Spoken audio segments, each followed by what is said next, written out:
So this is literally the first pre-licensing study group we have done since 2020 when the pandemic hit.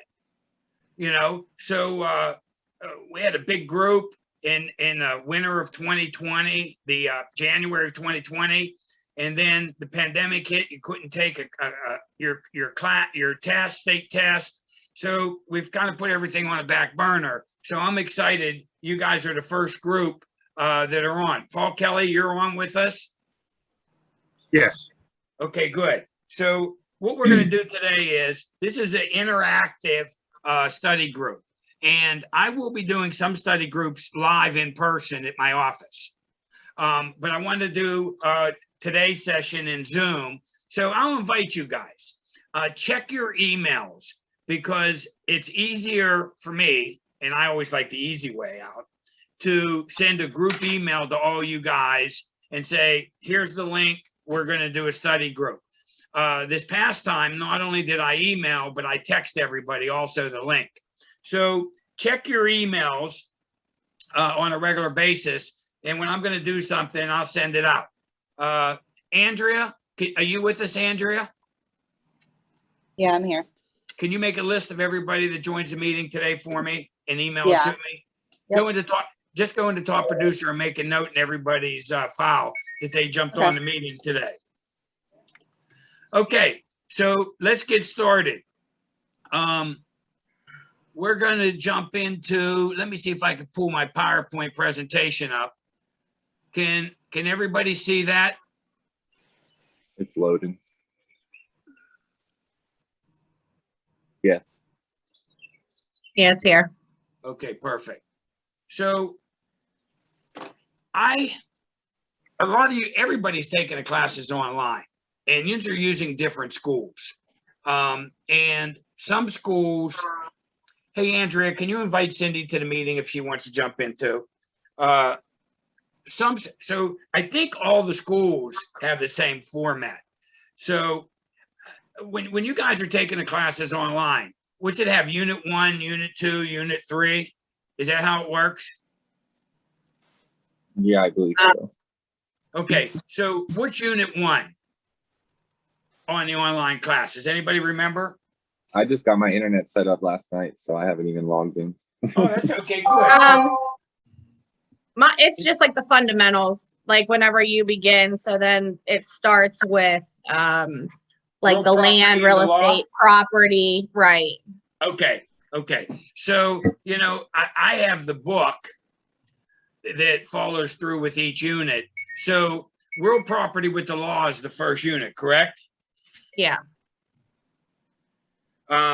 Okay, good. And you guys can, so let's go through Unit 1, real property and the law. So there's land, so when we're talking, these are terms. So the real estate pre-licensing test is a terms test, okay? You got to know the terms. Now, when you're taking the classes online, does it give you in the beginning of each unit a list of the terms? Well, Tom, I'm not sure. I'm on the, I think that it gives it to you if you click on it, to be honest. But like every chapter, there's some chapters that will say, make sure you remember these, but then the other chapters aren't like that. So. Okay. And you're taking your classes, Jessica, through Real Estate U? Yes. Okay. So if you have any way of looking for terms in the beginning of each chapter, the different terms, you want to look at those terms. This is a terms test, okay? And I'm here to help you guys, okay? I'll help you get through this if you really want it. So the term land, okay, refers to anything all from the surface down to the center of the earth, okay? Down Now, I don't know why my picture's coming up there and I don't have my live shot. Andrea, how do I get rid of that picture on there?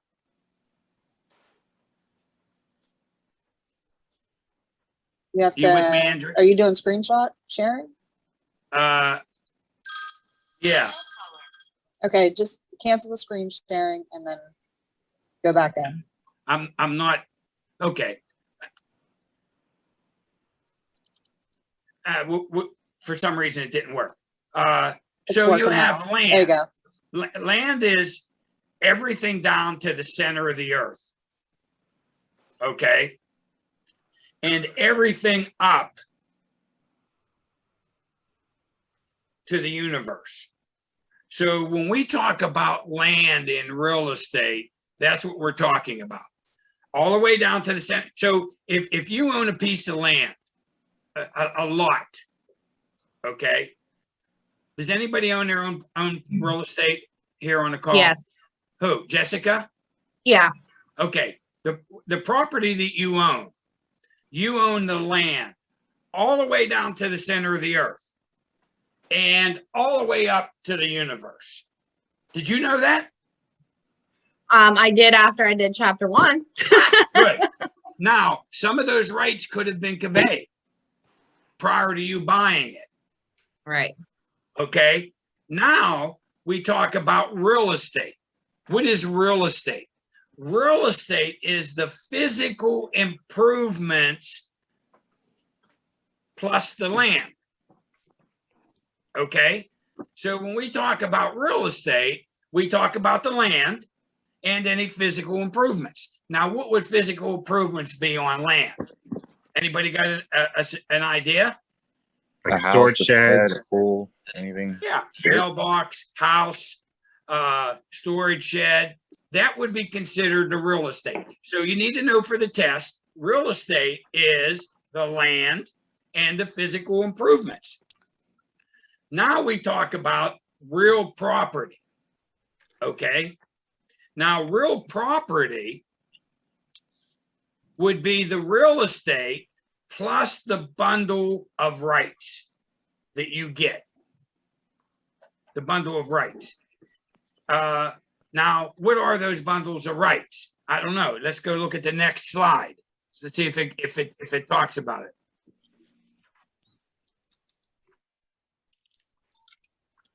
The land would be the surface rights, the subsurface rights, the air rights, and even the water rights.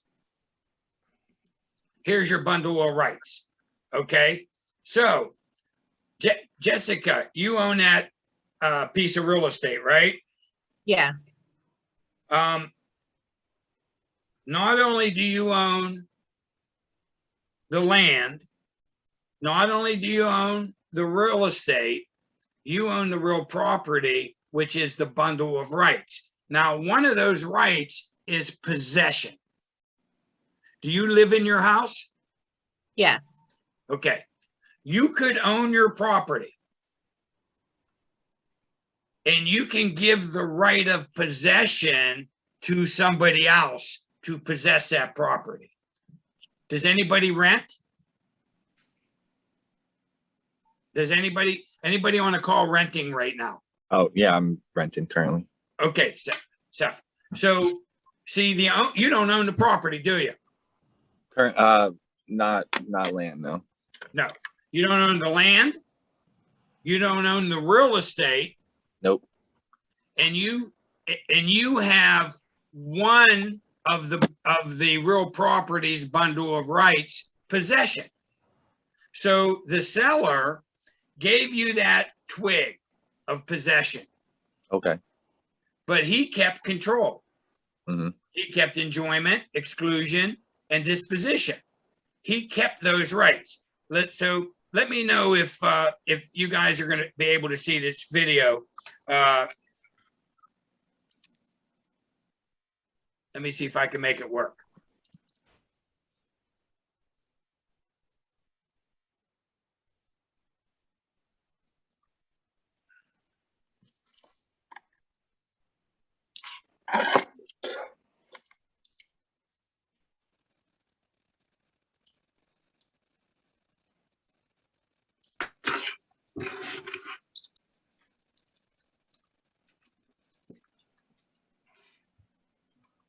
Can you guys see that? Shake your, No.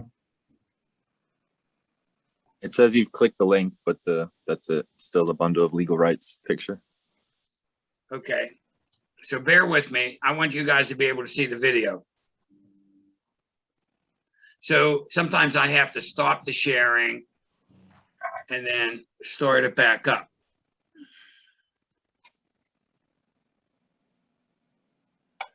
So just bear with me. Can you see bundle of rights now video? Yes. Yes. Okay. Can you hear it? No. Yeah, you got to change your. I think you got to change your sound options from your mic to the screen sharing. I love that. Where do we do that at, Andrea? Andrea It should be in the Zoom settings theoretically. wants to know how to change the sound. Tell her she needs to stay on a call with me. The sound from the mic? Yeah, it's not playing the video. Oh, you have to, whenever you do the screen sharing, you have to Same as- choose computer Same audio. Same as system. Yes. Andrea, stay on with me and let me know. I'm here. Let me know if you can hear this. Could you guys hear it now? No. Just redo it. Start it over. The screen sharing.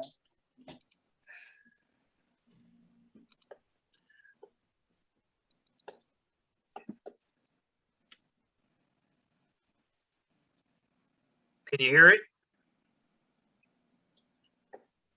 Couldn't hear it, huh, No. Andrea? No.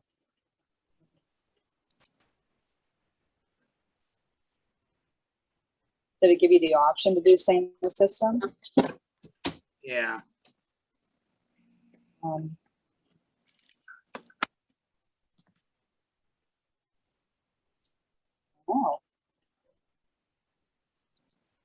I can't see your options on my end. Yeah.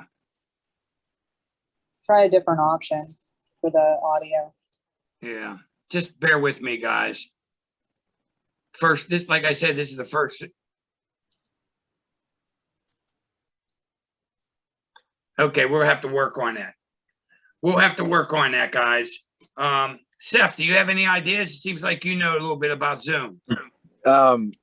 Alan, since you're the host of the call, you should be able to find somewhere in the settings to change your voice output. You need to basically mute your mic to allow the computer to pick up the audio. Because right now it's basically saying that you're talking over top of the audio. I'm not sure if you have, because a lot of the times you need two audio outlets to record your voice as well as the computer audio. Can you help me with that too, Andrea?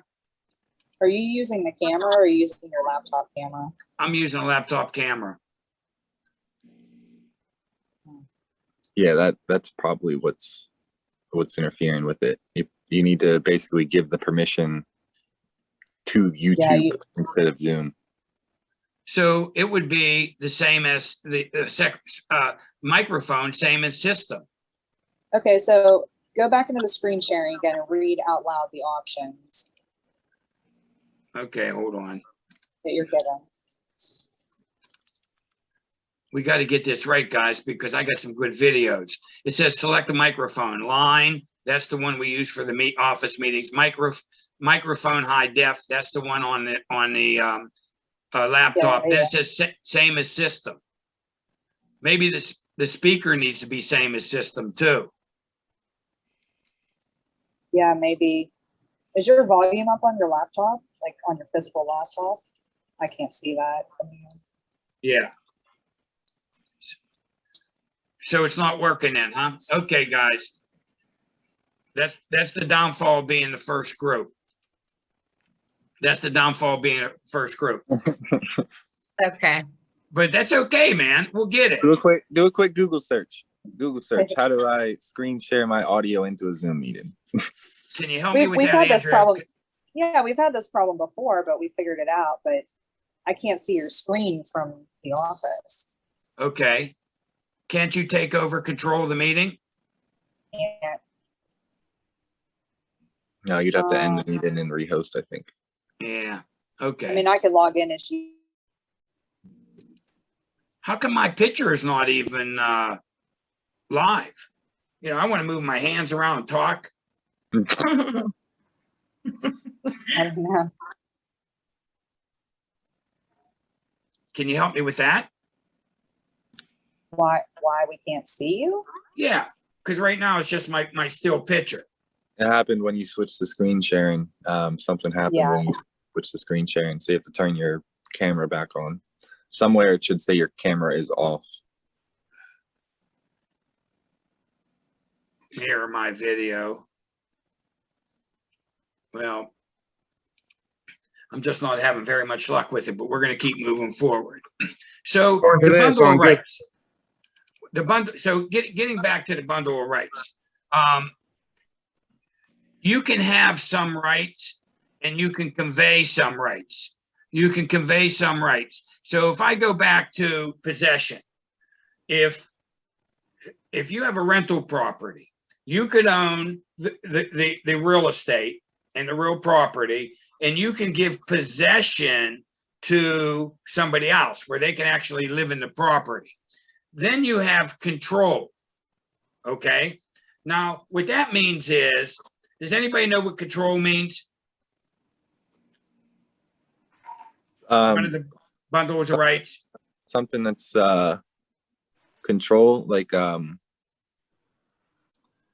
don't know, maybe in like a scientific equation, like the control, like something that doesn't change. Well, you can control what's going on with the property. So let's say Seth is renting that property. Okay. I can control that you only can use it as a single family home. You can't use it as a resident, when I convey property, I owned a piece of property on the river and I sold 3 lots and kept 1. Mhm. Now I put a control or covenants on the other lots that whoever bought them could not put a mobile home on the lot. Because that's called a deed restriction. Because I felt that if I had 4 homes, that would keep everybody's property values up. Does that make sense? Yeah. So when Yeah. you own a piece of property, you have control where you can put restrictions on it. Enjoyment. What do we mean by enjoyment? The leisure from owning a piece of property, come and go as you please, all that good stuff. I don't know. Right. enjoying- You would think that that's what enjoyment means, but it's not. The right to It use it without means- interference. Ah, who said that? Me, Paul.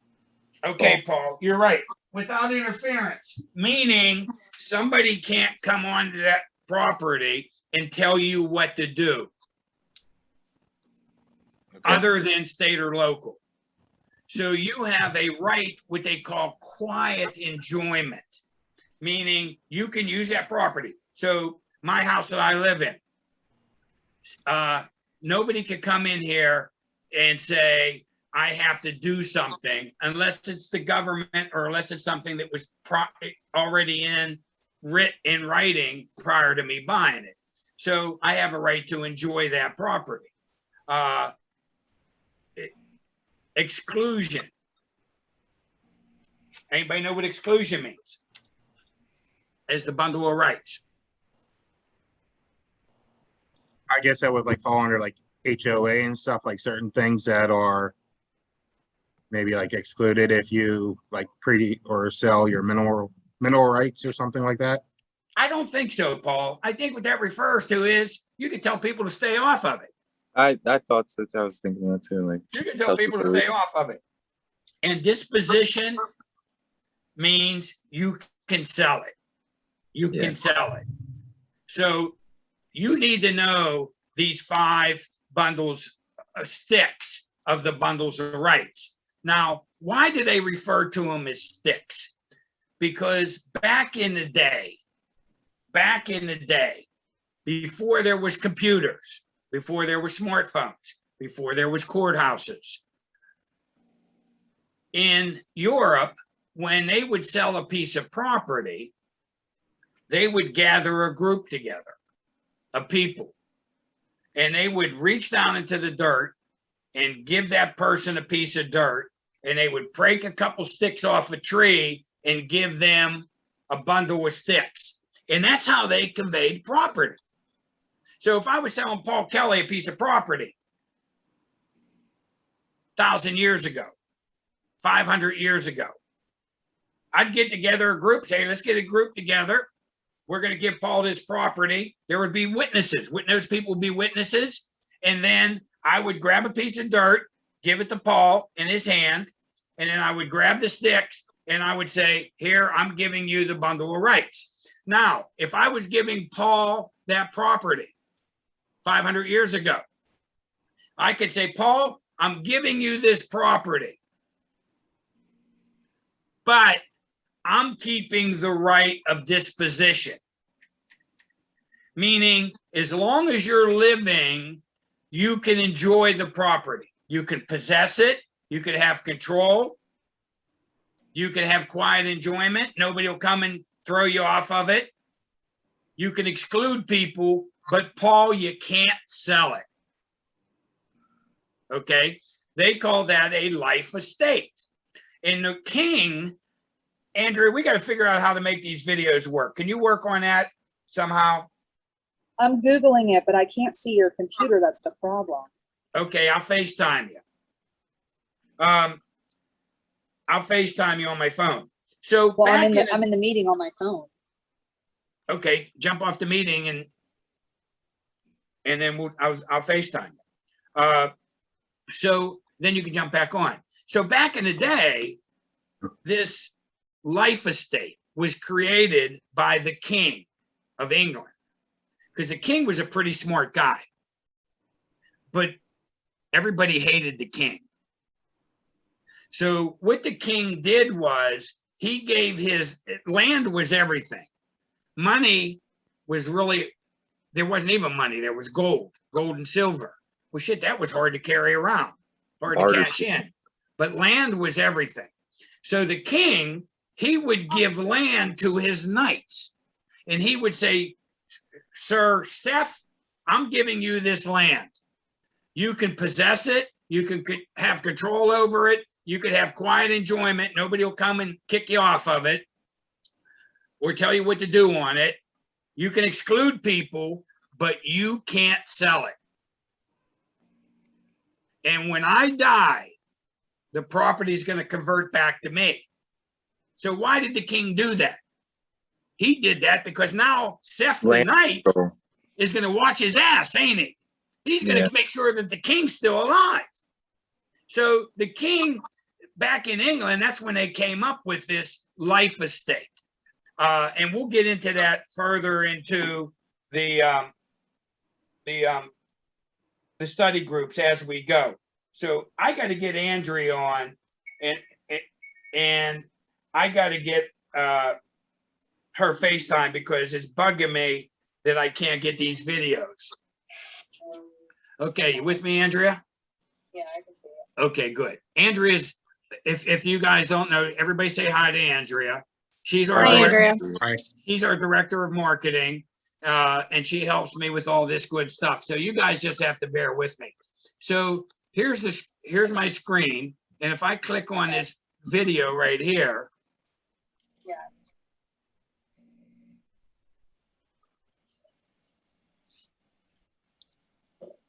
Hey, Seth, you be my eyes and ears. Tell me if you can hear the video, okay? Just Yes, shake sir. your head if you hear it. Hello. Click the green thing at the top.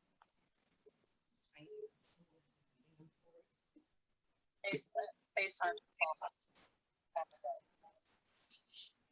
Okay. Okay, click the green.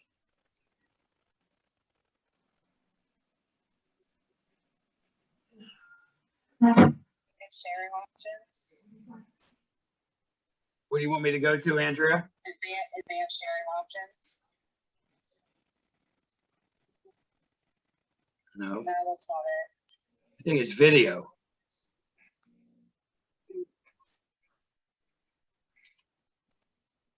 Try that. Audio.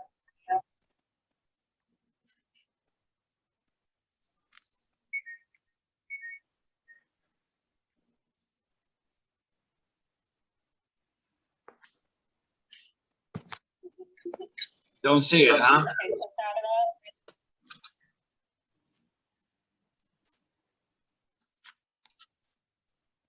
Close out of the screen sharing. Stop the sharing.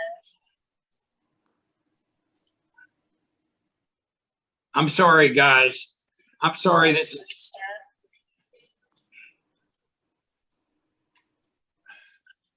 You guys got to bear with me just for a minute so I can figure this thing out, okay? Yep. Okay, so start the screen sharing again. I got this video playing in the background. Oh, that's probably why you got two videos playing. So where in the hell is that thing playing at? Right there? I don't know. Close out of it. There. Everybody say hi to. Probably why. That's the bottom. Hi. Oh.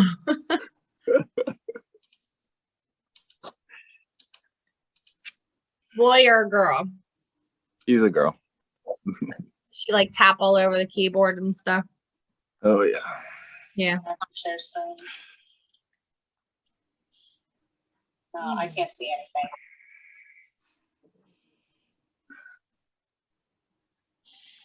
Turn the phone sideways.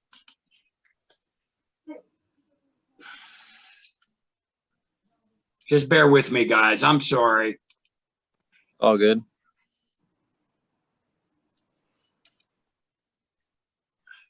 Seth, you move your head if you can hear the video. No, huh? Yeah, nothing so far. You clicked out of that screen whenever you did screen share before. I got to see it. Yeah. Okay. Like, options that come up on the screen. Okay, I'm gonna jump off. I gotta keep these guys going.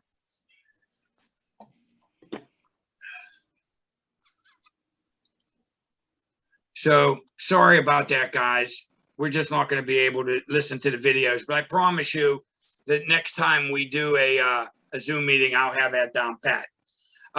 So the bundle of legal rights. Possession, control, enjoyment, exclusion, and disposition. And you can have one or all of these rights. So when a tenant rents, he has the right of possession, but the tenant can't sell the property, right? Mm-hmm. Right. So let's go to factory built housing. And this is still in unit number 1. So factory built housing are dwellings that are built off-site and trucked to a building lot. That's Okay. popular in PA, right? They're very popular in Pennsylvania. Okay. Now in Pennsylvania, to be considered a manufactured housing, they have to have a non-removable steel chassis. They have to be a minimum of 8 feet wide by 40 feet long, 320 square feet. They have to be capable of being lived in without a permanent foundation. And they have to contain a red label indicating compliance with HUD. Okay. Now there's a reason we're talking about this. Because in Pennsylvania, real estate brokers can legally broker resale of mobile and manufactured housing if the following conditions exist. So you need to know this for the test. If you have a manufactured home, and sometimes they're called mobile homes, okay? And it is on leased property. You can sell that. You can sell that manufactured home if it's on leased property. If it is permanently attached to a foundation, you ever see a manufactured home that's sitting on a foundation, guys? Mm-hmm. You can sell it. And if the registration as a vehicle has been canceled. okay, you can sell it. So it's important that you know that, because you can't go up to, like, there's 422. What's the name of that mobile home place on 51? Andrea, do you know that sells mobile homes? Yeah, I feel like UMH. it's right by the- UHM, UMH. Okay. UMA. Now, are those mobile homes on a lease lot? Yes. No. Yes. They're sitting in the lot of the sales place, Oh, yeah. right? They're not on a permanent foundation, They're like the Right. model homes. right? So you can't sell those. Now, you take one of those mobile homes and you put it in Port Royal on a lease lot. Somebody buys one, they put it in Port Royal on a lease lot. Now, the fact that it's on a lease lot, a licensed real estate agent could sell it. UMH owns Port Royal. They do, but that's irrelevant. That's irrelevant. What is relevant, you can sell it once it's on a leased lot. So so hypothetically speaking, I'm the buyer. I want one of these mobile homes. Wouldn't you talk to the developer of the mobile home about buying the home and then put it on the lease land? Or is that not until I go to resell that mobile home? Well, this is the way it works, Seth. Good question. If you wanted to buy a mobile home or a manufactured home, a brand new one, you would go up to UHM showroom there. And you would purchase that. Mhm. Then you would take that mobile home and you would either put it on a lease lot, Port Royal, or maybe you own a piece of property. You put it on your lot. Soon as you do that, now a licensed real estate agent could It can be resell it. sold. Got it. So that makes sense. So then if I'm like a house flipper, buy a piece of land that's really cheap, buy one of these mobile homes, slap it on there, then you can sell it with a real estate agent. That's right. But we can't sell it off of the lot. It has We to be can't. with the lot. Yes, it has to fit that criteria right there. It has to be a leased lot. Yeah. Or it has to be permanently attached to a foundation on a piece of land. And or the registration has to be canceled. Now, why would you cancel the registration? You don't plan on moving it anymore? Yeah, like sometimes people will go to UHM, buy a manufactured home. They will put it on their lot. And for financing reasons, and let's say they put a full foundation on it. For financing, a lot of lenders will finance that just like a regular home if they cancel the vehicle registration. Now, why would the lender want to cancel the vehicle registration? Why would the lender, if I'm financing a mobile home and it's on a foundation, why would I want to cancel that? So it can't be moved. Yes. Yes. Yes.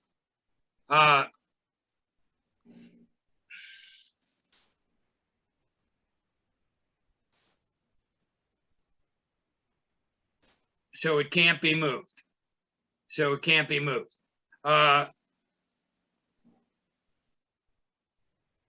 You know, I got a little bit lazy today, guys. So I apologize because I figured I would just do the Zoom meeting from home versus coming to the office. And if I'd have been at the office, Andrea would have helped me with all these technical difficulties. But you guys are the first.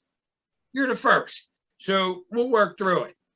So let's see what else. Plants, trees,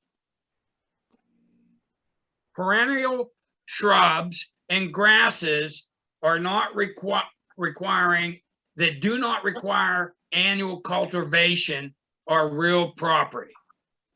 Seasonal crops are produced annually through labor and industry are known as embellments and are generally considered personal property. So you need to know the difference between real property, right? Right. Does anybody have the definition of real property off the top of their I have the definition what is it? if you need it. Right to dispose, possess, use, encumber, and is that what you mean as far as the real property?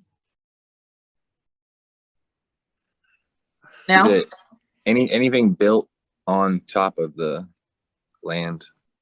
I think what that's saying is, So real property was the land, the real estate, Mhm.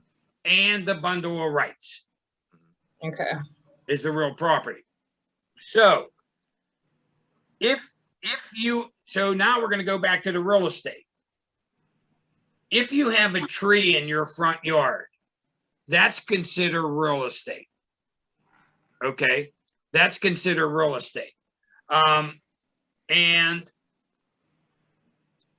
when you sell the house, the tree would go with the house. Okay. If you have bushes around the exterior of the house that don't need cultivated, that's considered real estate. They would go with the house. If you had a garden and you had corn planted in the garden, the corn can be cultivated, can't it? Yes.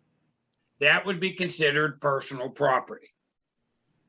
And that would not necessarily automatically go with the house because it's not real property. It's considered personal property. It's considered personal property. So you need to know that difference. You need to know that difference.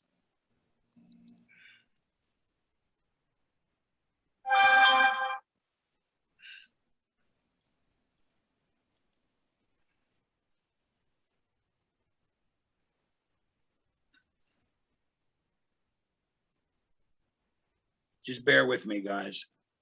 Well, you guys aren't going to give me a bad rating on Google, are you? Absolutely. Ah, that's okay. I needed to know how many people we had in this group because I don't have a problem doing some live classes to help you guys. You know, my goal is, you know, to help you pass the real estate exam right now. My goal is to help you pass the real estate exam. And I will work real hard to help you. And if you have any questions, you know, I'm only a phone call away. You guys can call me at any time. So let's talk a little bit about fixtures. Classification of fixtures. In considering the difference between real and personal property, it's necessary to distinguish between a fixture and personal property. Okay, so you as a real estate agent, when you go out and you're going to sell a house and you're going to list that house and put it on the market, you need to know the difference between the real estate and the personal property, because the real estate typically is included with the sale. The personal property is not. And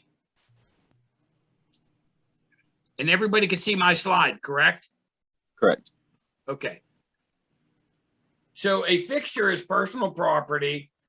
A fixture is personal property that has been so affixed to the land or building that by law, it becomes real property. Can somebody give me an example of that? A giant boulder. Barn.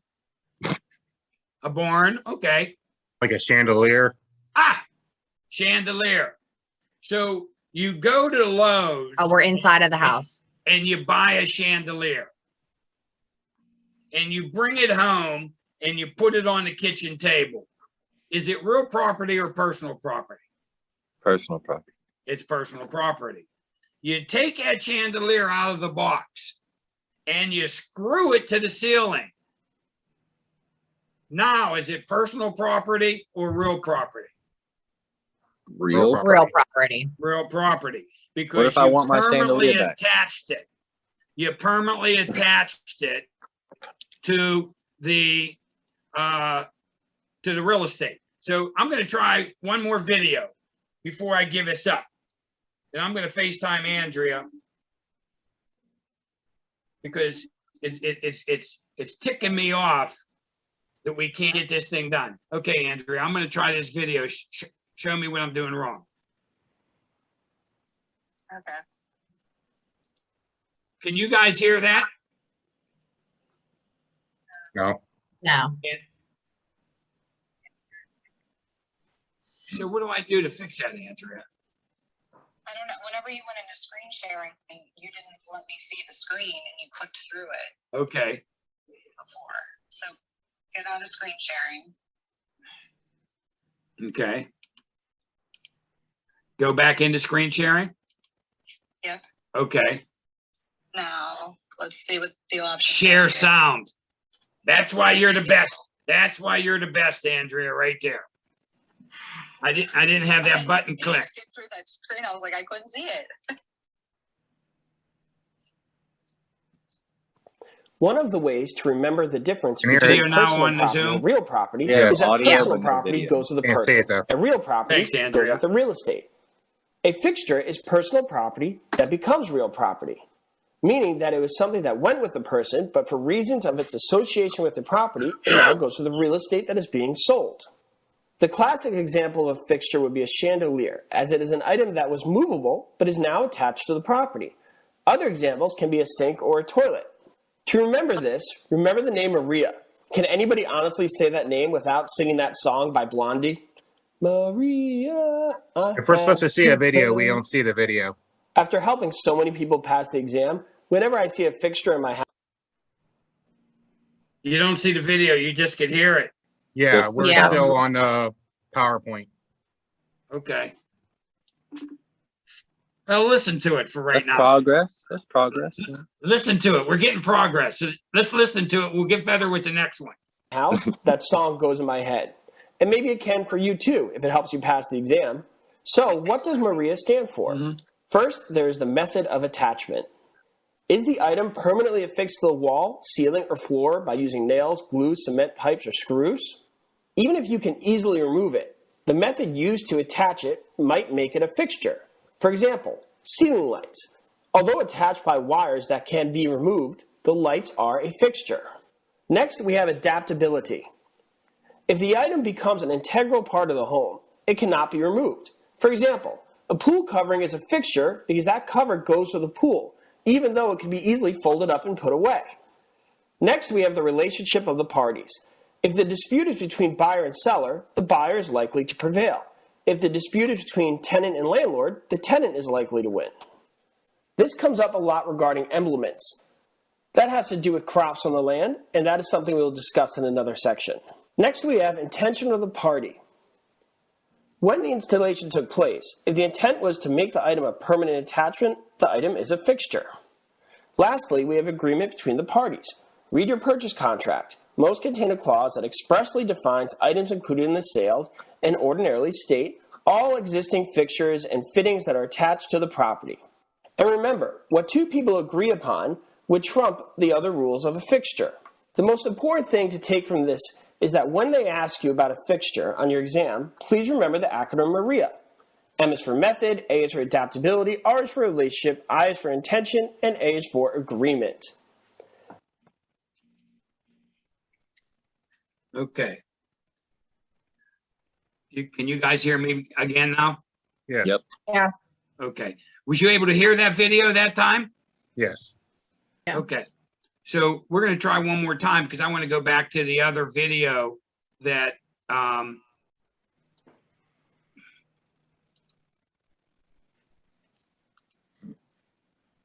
so let's go to screen sharing.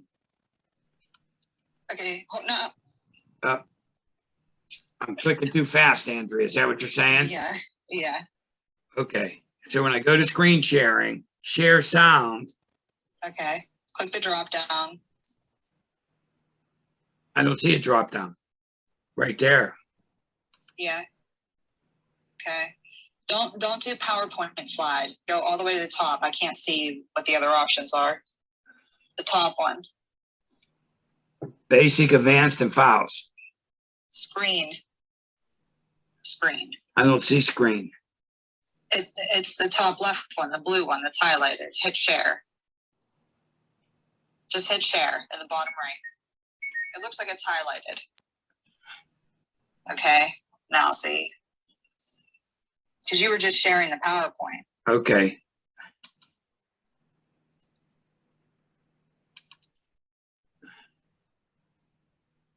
Why aren't you the There we go. landlord? Yes, you. Why aren't you the landlord? Every day you Implements are annual crops produced by cultivation legally belonging to the tenant with the implied right for its harvest and are treated as the tenant's property. They are considered personal property. A tenant farmer has the right to his crops even when his lease ends before the end of the growing season.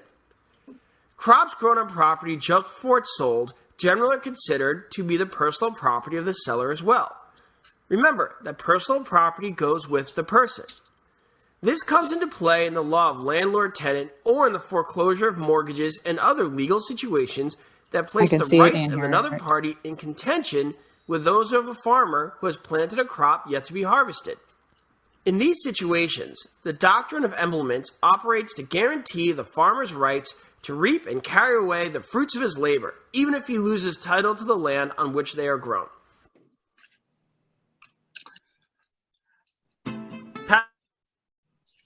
Okay, so you see why they did that. They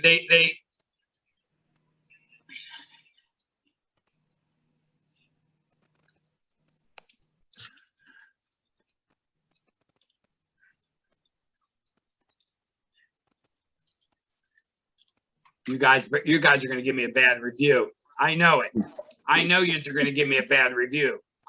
Was you able? Hey, Jessica, was you able to see the video and hear at that time? Yes, yes. Thank you, Jesus. Okay, let's move on. Let's move on. Hey, you guys are the first group. You're the first study group in a year and a half. Well, But Tom, you know this is what- very nice of you to even study with us. Oh, I love you. Hey, listen, man, I love doing this. I really do. This is my best part of my whole day. Right now at our office, 99.9% of the agents were brand new people just like you guys that we brought into the business, that we helped get a license, that once we got them licensed, we trained them on how to be real estate agents and how to do very well with it. And we have the most successful real estate office in Western Pennsylvania. So, at the end of the day, for Tom Simon, it's not going to be how much money I have in the bank.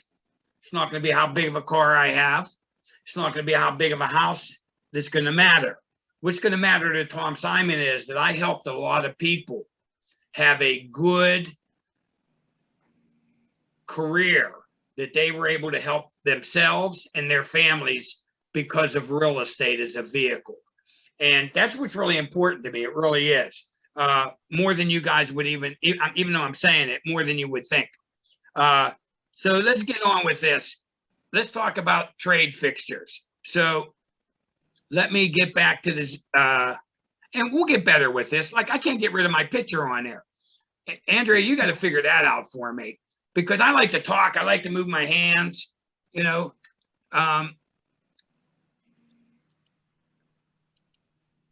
we'll figure that out later. It's like your camera isn't on.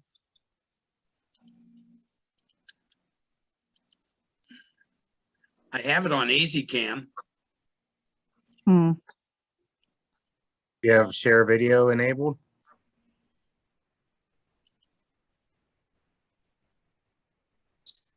Yeah, that's weird.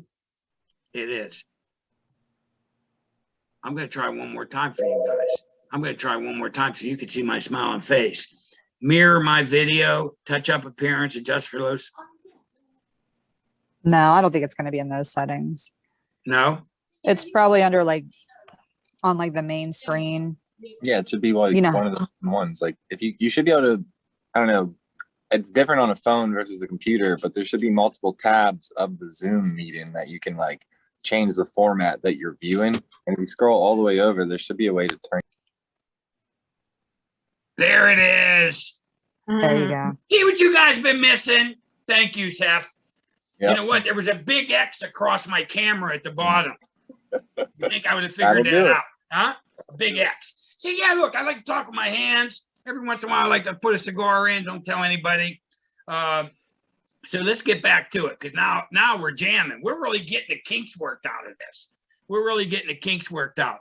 So let's talk about trade fixtures. Okay, trade fixtures. So remember we said, if you're selling a piece of real estate, the personal property doesn't go, but the fixtures do go, right? Yes. Give me Right. some example of a few fixtures. Cabinets, Cabinets, sinks, sink, Toilet, shower. toilet. lights. Okay, now trade fixtures. Trade fixtures. Trade fixtures are owned and installed by the tenant for business use, not residential. Everything we talked about before was residential, right? Right. So my wife owns Snowball's Hair and Tanning. Okay.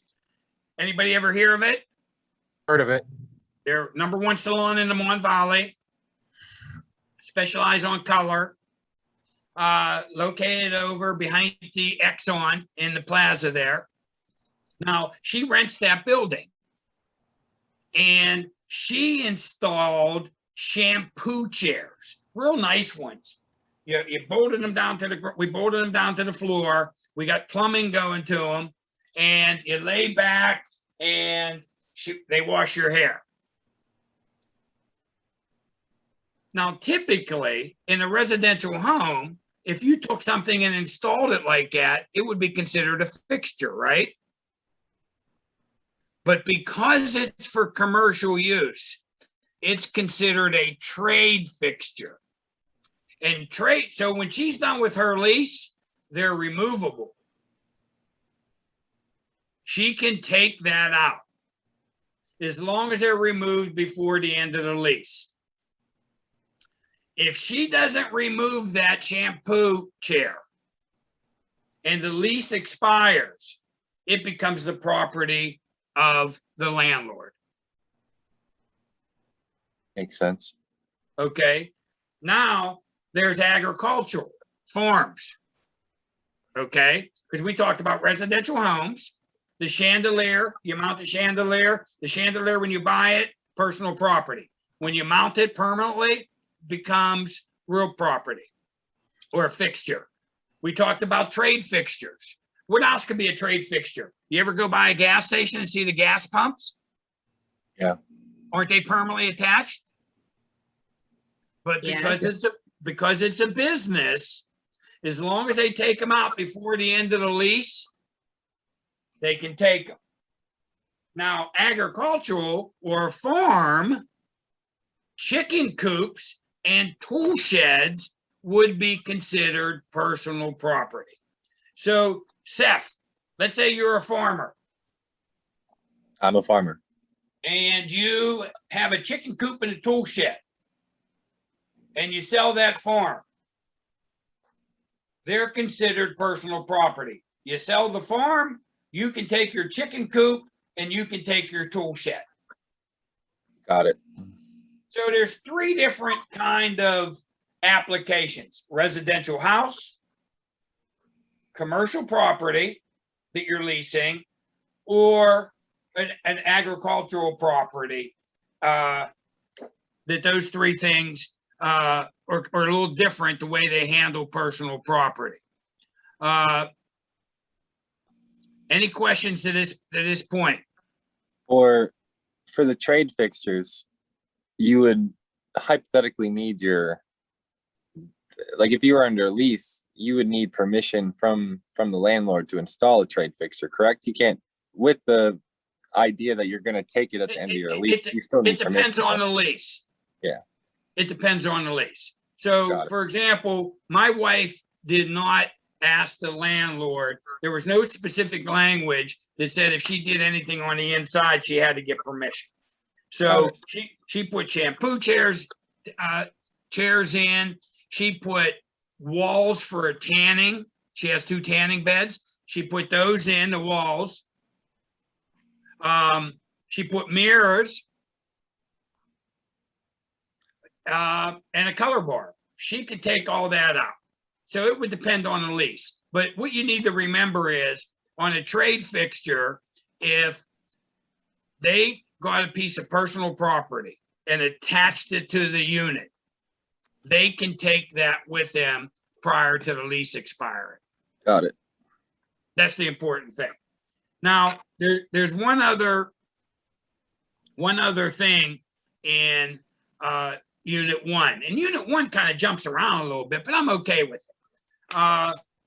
Let's talk about the economical characteristics of real estate. Okay.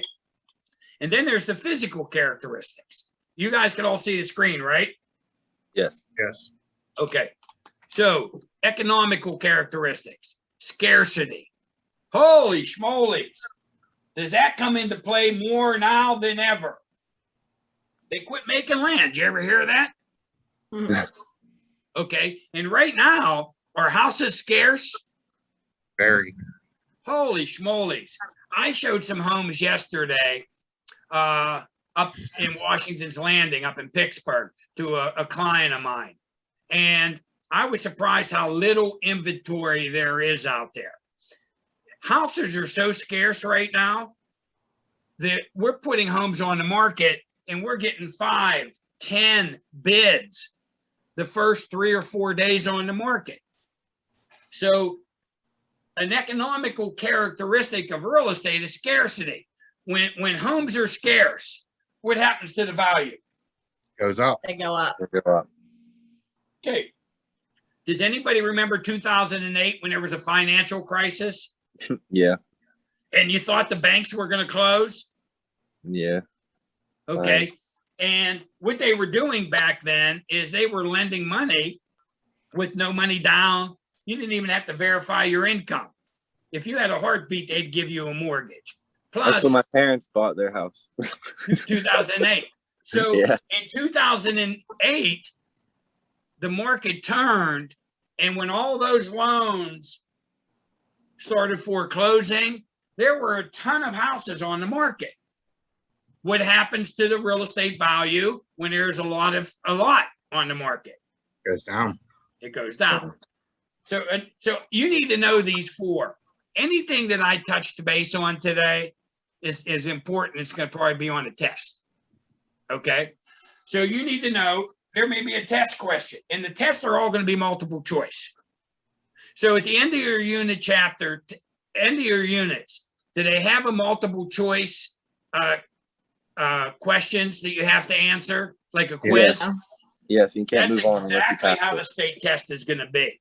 And when you guys are a little closer to the end, and if anybody is, I'll help you with some tidbits on passing the test. Okay. But we're too early on that. Most of you guys are still on the first section, real estate fundamentals, right? Correct. Yeah. I'm on chapter 4. Okay. I just started chapter 6. Okay, so you guys are all in the first, real estate fundamentals is the first section, then real estate practice is the second section. So you guys are all in the beginning. That's why I'm starting with chapter 1 here. So I can promise you there'll probably be a question on the test. What are the economical characteristics of real estate? And they'll have 3 of these. They'll say which one is not. They may have scarcity, improvements, and permanence of investment. And then they may have something else that's not. So you need to know these 4. Scarcity is an economical characteristic of real estate. Improvements. Seth, you buy a house. Hmm. It needs a lot of work and you fix it up. Is it worth more? Yes. Yeah, it's an economic characteristic. If you bought a house that was in moving condition and you lived there 10 years and you never did nothing to it, is it worth less? Yes. Yeah. Wear and tear. Yeah. That's an economical characteristic of real estate. How about permanence of investment? Permanence You of can't move investment. the house, right? Yeah. And Does that mean how much is owed? No, permanence. I don't know. I don't have my book with me. I wish I did. Does anybody have a book, a hard book? No, I don't. Anybody on the call? I have not that book that went with the course, no. Well, somebody look up permanence of investment and see what it says. I don't know. You guys like to Google, you can Google it. Got it right here. Permanence of investments is also known as fixity and means investments in real estate are long-term. This is due to the physical characteristics of indestructibility and immobility. There you go. Good job. Repeat that one more time so I can absorb that. Okay. Permanence of investment is also known as fixity and means investments in real estate are long-term. This is due to the physical characteristics of indestructibility and immobility. Okay. Indestructibility.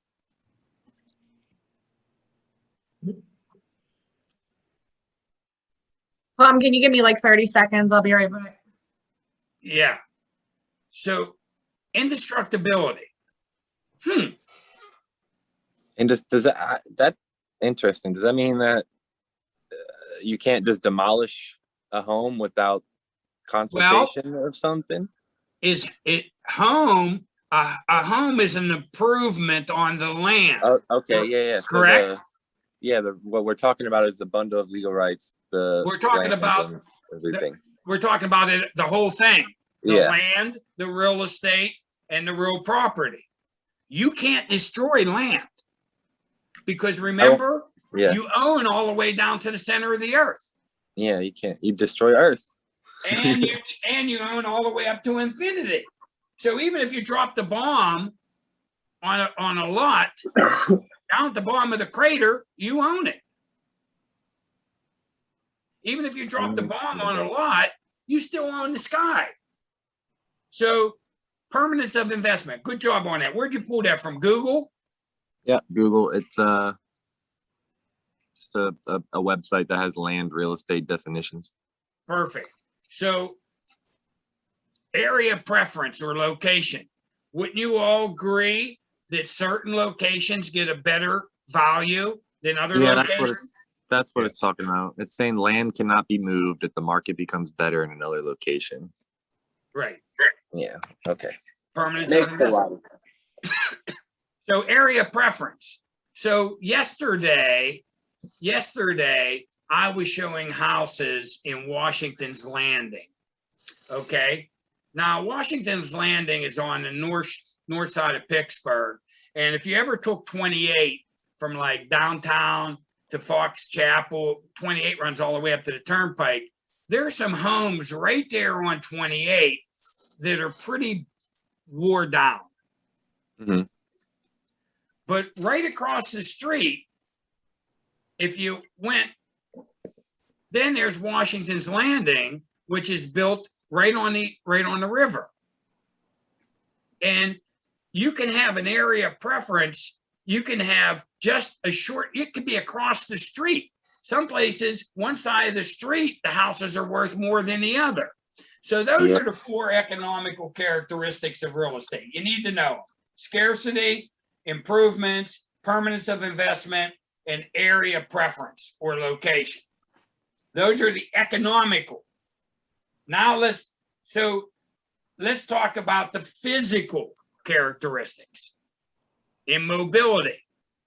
Can't move it, can you? No.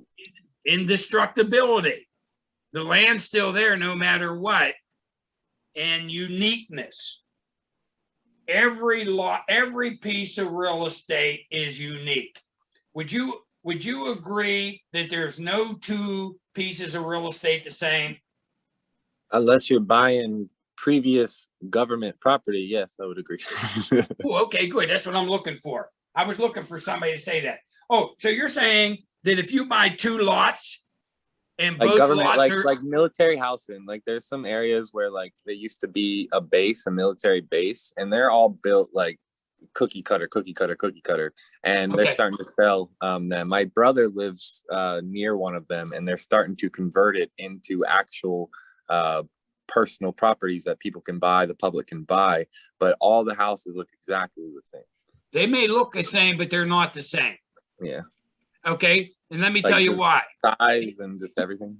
Is one closer to the entrance than the other? Yeah. Does that's the different, sun? Does the sun? Me and my wife, when we go on vacation, she loves the sun. So when we go on vacation and we go to the pool, the first day at the pool, you got all those pool chairs. They all look the same, right? I look the first evening and see what chair has the sun the latest at the end of the day.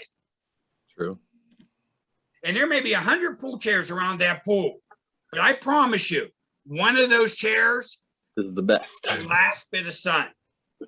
Okay, so real estate is unique. There's no two pieces exactly the same.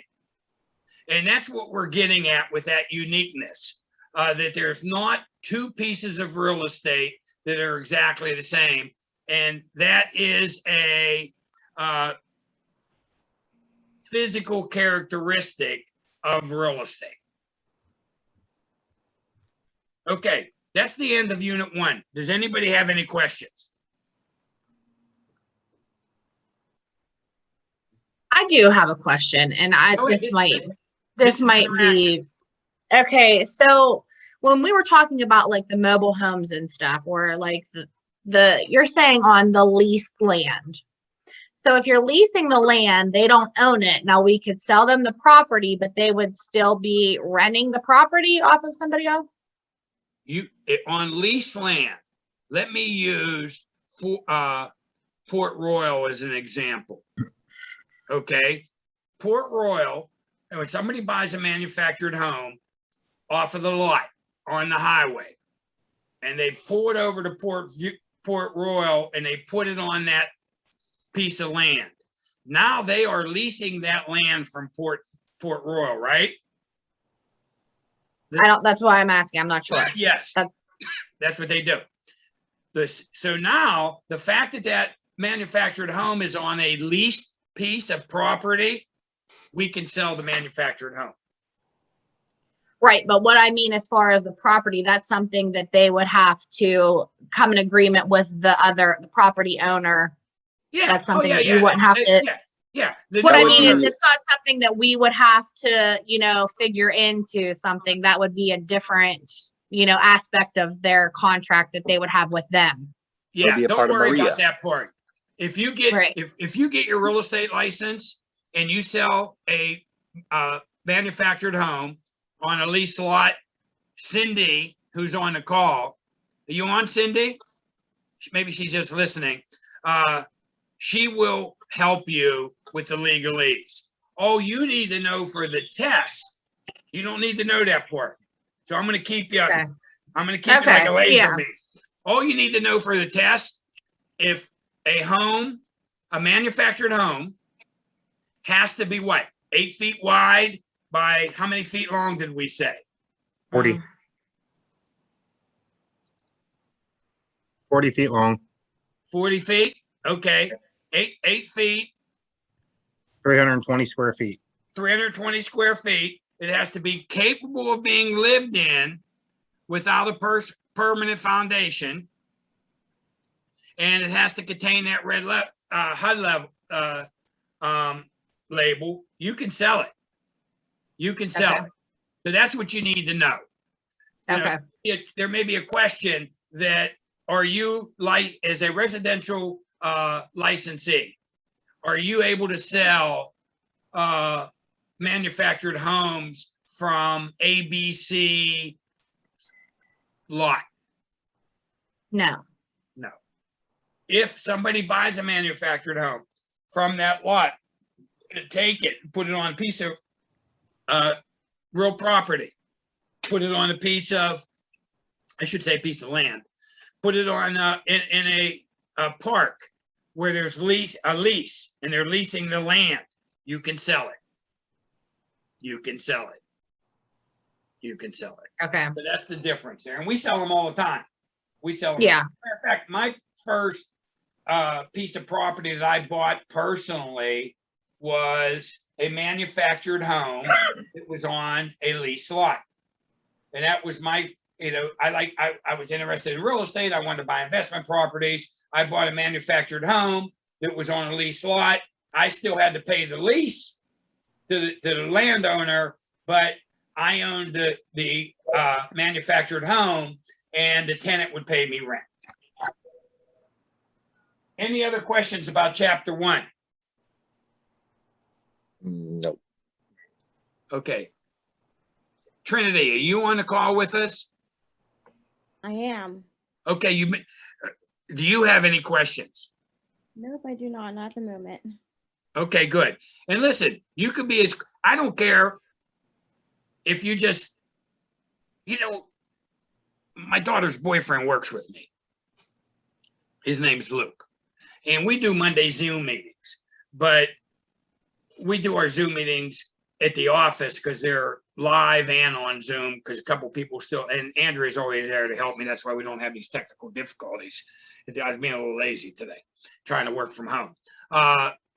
Sometimes people will go into our Monday meetings and they'll just listen. It's okay. It's okay to listen because I want to keep you engaged, because the secret here, the secret to passing this test, and I've helped a lot of people and I've seen a lot of people fail. The secret is every day, touch it a little bit. Every day, touch it a little bit, even if it's 15 minutes. The problem comes when people get engaged with it.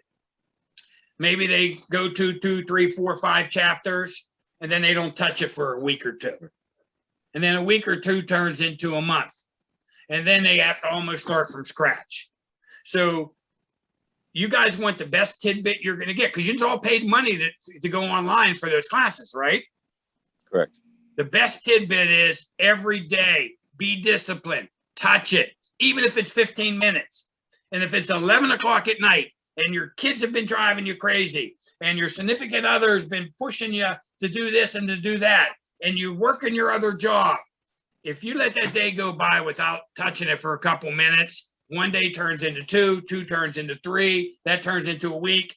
I'm telling you, I know hundreds of people that have started this process and never took the state test because they didn't finish through. So the key is to be engaged. And so I'm happy. I'm excited that Jessica's on, Seth, Paul, and Trinity, because there's 4 people here that are serious about real estate. And real estate's a great career because of the unlimited income potential. You can make as much money or as little as you want to make, and the flexible hours.